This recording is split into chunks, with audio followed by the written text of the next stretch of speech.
Digital अहिल्यानगरच्या हाती आलेली आत्ताच्या घडीची मोठी बातमी. धीरज परदेशीची जीवन मृत्यूची झुंज अखेर अपयशी. मृत्यूची बातमी समजताच कुटुंबाचा एकच आक्रोश. हॉस्पिटल परिसरात मोठी गर्दी आणि तणावाचे वातावरण. मुकुंदनगर हल्ला प्रकरणातील सर्वात मोठी आणि धक्कादायक बातमी समोर आली आहे. गेल्या काही तासांपासून मृत्यूशी झुंज देणाऱ्या 24 वर्षीय धीरज परदेशी याची अखेर जीवन मृत्यूची झुंज अपयशी ठरली. शनिवार दिनांक 8 ऑगस्ट रोजी रात्री उपचारादरम्यान धीरज परदेशीचा मृत्यू झालाय. धीरज याच्या मृत्यूची बातमी कुटुंबियांना समजताच हॉस्पिटलमध्ये एकच आक्रोश झाला.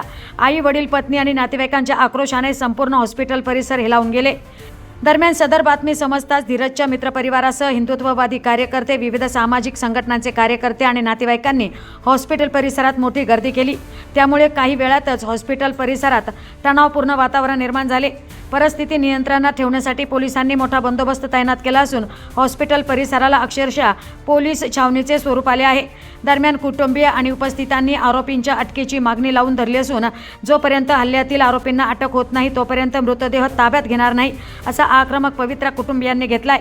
कर्तव्य बजावत असलेल्या एका 24 वर्षीय तरुणावर झालेला जीवघेणा हल्ला आणि त्यानंतर झालेला मृत्यू यामुळे संपूर्ण अहिल्यानगरमध्ये संतापाची लाट उसळली.